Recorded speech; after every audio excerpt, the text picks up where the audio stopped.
Hello, welcome to the channel.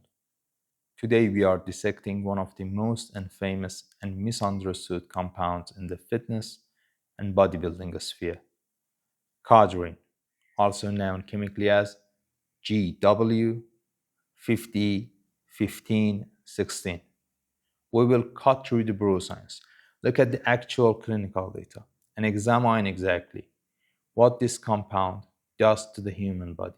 To understand Cardarine, we have to look at its origins. It was developed in the 1990s by GlaxoSmithKline and Ligand Pharmaceuticals as a potential treatment for metabolic diseases, specifically cardiovascular disease and metabolic syndrome. It showed immense promise in early trials for reducing bad cholesterol, LDL, and increasing good cholesterol, HDL.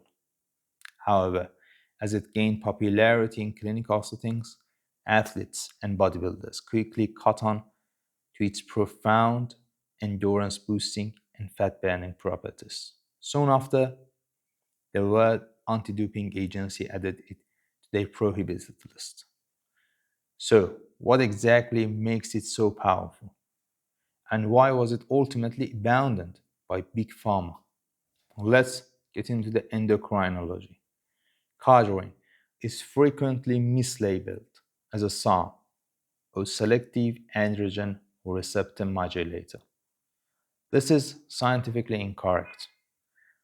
It is actually a peroxisome proliferator activated receptor delta agonist.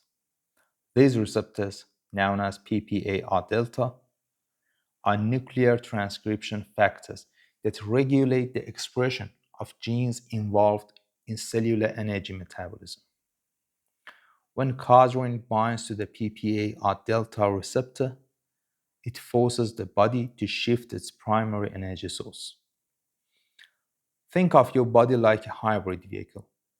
Normally, for intense activity, your engine burns premium gasoline, which is your muscle glycogen or carbohydrates. Cardarine flips a genetic switch that forces your engine to run almost entirely on the electric battery instead, which represent your stored fat. Instead of relying on glucose for immediate fuel, your muscle cells reprogram themselves to prioritize fatty acid oxidation. This means your body begins literally burning stored fat for energy at an accelerated rate, mimicking the exact biological adaptation of endurance training, even when you're sedentary. The benefits of Cardarine are profound, particularly when we look at the clinical data regarding endurance and lipid metabolism.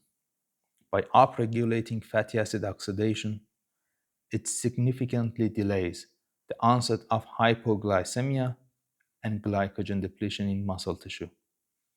In a landmark metabolomic study, researchers administered Cardarine to untrained sedentary mice for 3 weeks. The results were staggering. The sedentary mice increased their exhaustive running distance by 68.6%, effectively demonstrating that the compound acts as an exercise mimetic. Furthermore, in the mice that were already physically trained, the addition of Cardarine increased their running endurance by an additional 31.2%. For bodybuilders, this translates to intense cardiovascular performance, faster recovery between sets, and a dramatic increase in lipolysis or fat breakdown during a cutting phase. Practically speaking, it allows you to sustain output even when you are in a deep caloric deficit and your glycogen tanks are empty. However, this is where the conversation takes a serious turn. Despite its incredible benefits for metabolic health and obesity, GlaxoSmithKline completely halted all clinical development of Cardarine in 2007 The reason was severe toxicity and carcinogenesis observed in animal models. During long-term safety trials, rodent administered doses of 3 mg per kilogram of body weight per day rapidly developed cancerous tumors across multiple organs, including liver, stomach, thyroid, and bladder. Let's break down what this means for a real-life human user. Using FDA formula for human equivalent dosing, a dose of 3 mg per kilogram in a rat translates to roughly 0.48 milligrams per kilogram for human. For a 100 kilogram or 220-pound bodybuilder, the cancer-causing dose translates to 48 milligrams per day. Standard bodybuilding dosages are between 10 to 20 milligrams per day. This means the recreational dose is only 2 to 5 times lower than doses that cause rapid multi-organ cancer in rodents. In pharmacology, a drug is usually only considered safe if the toxic dose is 100 times higher than the effective dose. The margin of safety with Cardarine is razor thin. Moving on to the practical application that users typically follow. The half-life is approximately 16 to 24 hours. Because of this, most users dose it once per day. In real-world scenarios, athletes take it about an hour before the most demanding cardiovascular session or training block to maximize peak blood concentrations during the workout. In the fitness community, standard dosages range between 10 to 20 milligrams per day. Going above 20 milligrams is rarely advised, as the endurance benefits tends to plateau, while the cancer risk factors increase exponentially as you approach that 40 to 50 milligram human equivalent threshold.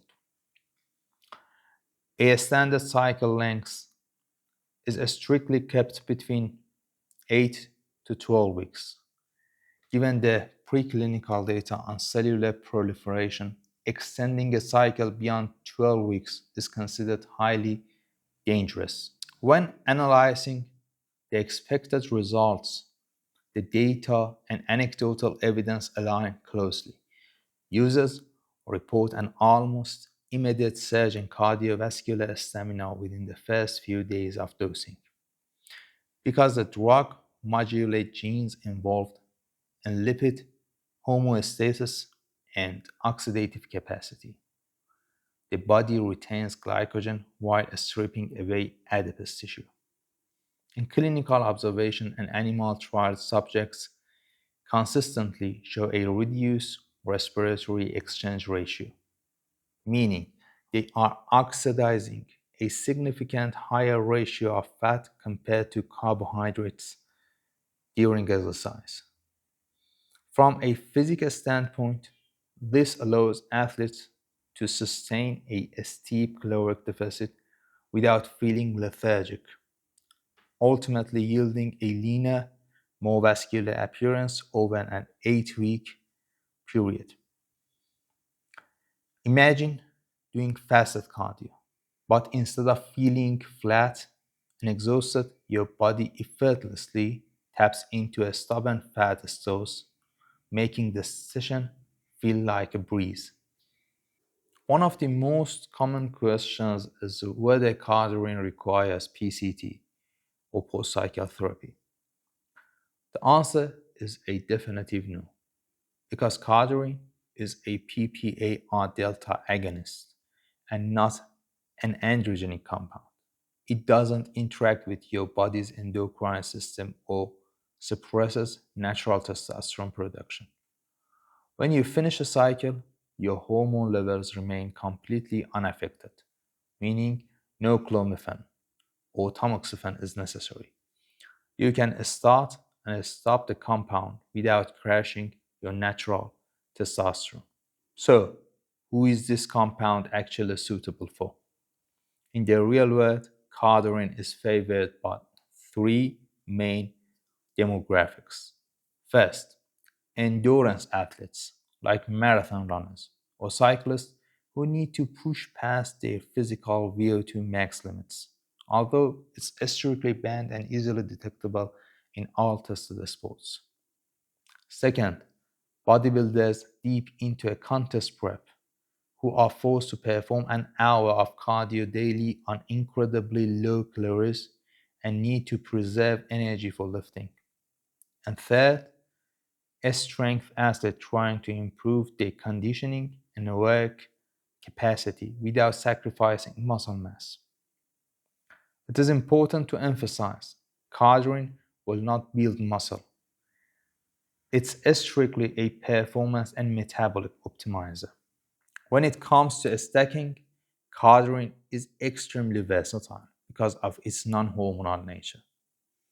During a cutting phase, bodybuilders frequently stack it with Ostarine. I made the video for Ostarine. I put the link. Think of Ostarine as a shield that protects lean muscle tissue from wasting away in caloric deficit, while Cardarine acts as the furnace driving fat oxidation and stamina. Another common practical stack is SR9009, another metabolic modulator, to aggressively maximize lipolysis.